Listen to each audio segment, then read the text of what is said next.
The bad habits and some of the traits that we saw show up in college were very prevalent this past weekend against the Rams. Holding on to the football, catching the snap and not reading the defense, kind of evaluating what the defensive line is doing, and then trying to see if you can go make a play, and that's the concern. Okay, it's 1st and 10. They want a play-action double move at the bottom of the screen. The route doesn't win, and then the protection breaks down a little bit. You're taught as a young quarterback, protection breaks down, find the closest check down. It's right there, it's 1st and 10. He gets to like the 4th part of the progression backside. That's not really part of it. Get the ball out of your hands. 2nd and 9. This is a spot concept up top. Flat, spot route, and a corner. It goes 1, 2 to 3. That defender tells you what to do with the football. If he goes out, you throw it inside.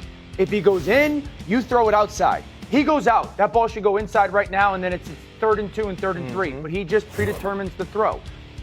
Motion man is the guy who's going to get the football. This is playing fast. He's going to be wide open in the NFL. Ball has to come out right now with the anticipation. Shedeur moves slowly, kind of trying to see what's going on, and then that creates that sack fumble. So a lot of the stuff that we just saw in college is a big deal. This ball gets snapped at the 48-yard line. Defense has won the rep. Play is dead. Throw the ball away. Yep. It's 1st down. But instead we run, and it's a 2.5, 3-yard loss. So instead of being 2nd and 10, we're 2nd and 13. We're dead. Again, here's the opportunity to throw the juke route. Hold, scramble. So some of those things that I was and others were concerned about on the college tape showed itself again. This is not the end of the world, though. This is part of his development in becoming a potential starting quarterback. Exactly. I referenced this in my other Shedeur Sanders clip about preseason, and I hold the identical take to Dan Orlovsky. People are trying to pretend like we didn't just see what we saw. They're trying to blame the O-line. They're trying to say that Kevin Stefanski sabotaged. I mean, like, Shedeur Sanders, no matter who you were playing with, no matter who you were playing against, was making fundamental mistakes. That's just the reality of it. He was not reading the defense. He was making the wrong throws. He was holding on to the ball. When there was someone open, he wasn't actually throwing to the guy because he wasn't comfortable with the throw. He was moving when he shouldn't have. He was trying to scramble when he shouldn't have. But besides that, he played perfect. And it's so funny to me that people want to like come at me for just stating the obvious or saying that, I hate Shedeur, this, that. It's just like, Dan Orlovsky broke down that segment better than I ever could.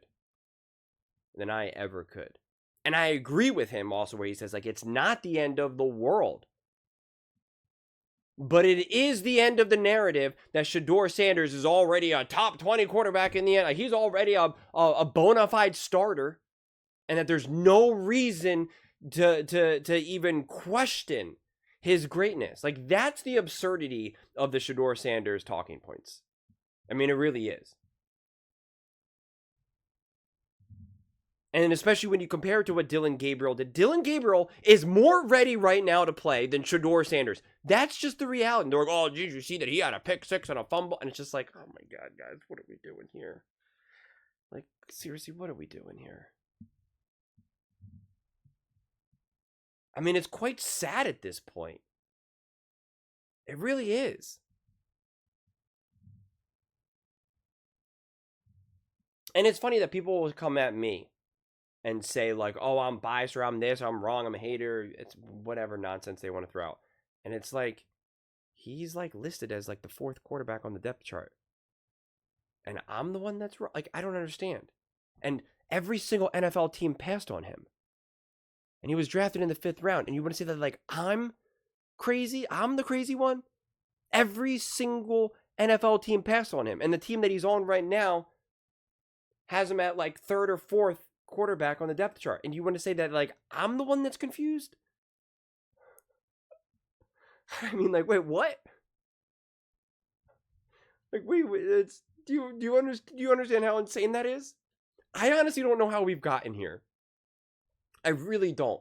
I understand being a fan of a quarterback, of a team, and having bias and really just wanting to believe in something. I understand distorting reality a little bit, because that's what fandom is to a degree, but completely rejecting reality, that I actually really struggle to understand. I really do. It's like we're arguing 1 + 1 equals turkey, banana, Fruit Loop. It's just like, what are we doing here? What are we saying here? Like, it's just bizarre to me. It really is. It becomes incomprehensible that you can't even acknowledge that this quarterback played really poorly. And you can't even acknowledge that in the very same game, Dillon Gabriel played like really well and did everything that Shedeur Sanders struggled with. And Dillon Gabriel played completely on time and in rhythm with the offense. And that there were plays for Shedeur to make that he did not. That these are fundamental, elementary aspects that you need to be able to do in the NFL, and that he did not. That doesn't mean that he deserves to be cut and will never have an opportunity in the NFL ever again. That's not my take. That's not my take at all. But we have to stop lying to ourselves. We have to stop just blatantly making stuff up. I mean, it's crazy.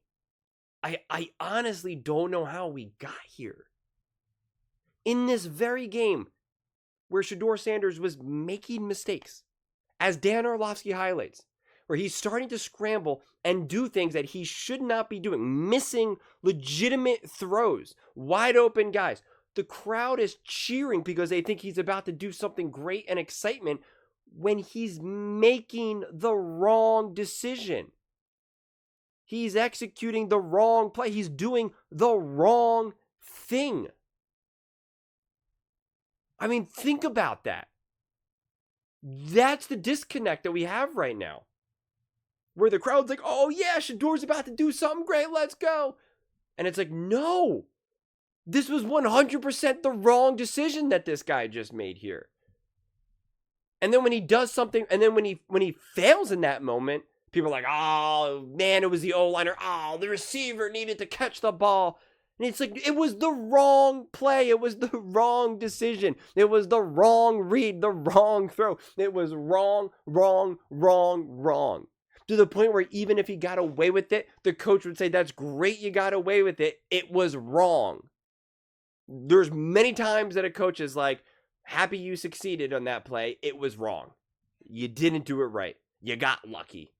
Or you were able to do that against the Titans. You certainly won't be able to do that against the Chiefs or the Eagles. Like, those are conversations that you have with the coaching staff all the time. There's plenty of times that you get away with things that you shouldn't have. And it makes you think like, oh, I did right. And the coach is like, no, you did not.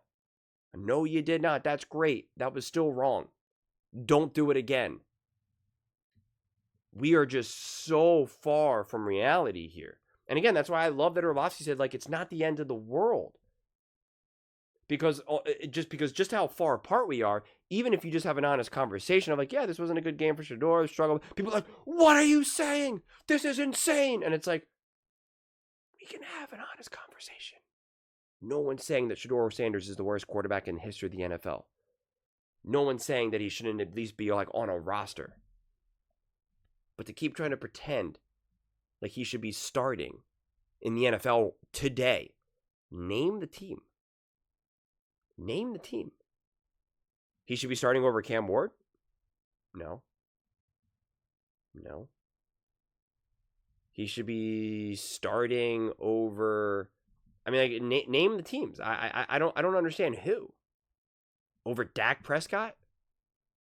Over Geno Smith? Over Sam Darnold? I'm trying to think of like the teams that like weren't in the playoffs necessarily. Like who is he starting over? Over Trevor Lawrence? No. So I don't know. Like where do you think he should be starting right now? Over the Cleveland Browns? Because if you think the way how he looked like in that preseason game, that game right there is a closer representation of what he would look like in a live NFL game against like the Pittsburgh Steelers and the Baltimore Ravens, if you think that a real representation is like him actually making some nice throws against the Carolina Panthers, I honestly don't know what to tell you. I really don't. Because right now, Shedeur Sanders would absolutely positively get rocked in those 4 games against the Steelers and the Ravens. It would be uncomfortable to watch. Watching that game against the Rams here was genuinely uncomfortable. It was legitimately uncomfortable. And even when he succeeded in that game against Carolina Panthers, his own teammate, Myles Garrett, was like, you will not get away with that in the NFL.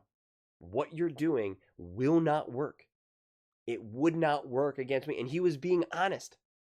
He wasn't just kind of just being like cocky and just like, yeah, man, you could do that against everyone else but me. Like, that's not what it was. It was like, no. Like, I'm laughing and smiling because you think you can get away with it. You can't. You're in for a rude awakening. But it's like something that people do, that fans don't want to acknowledge.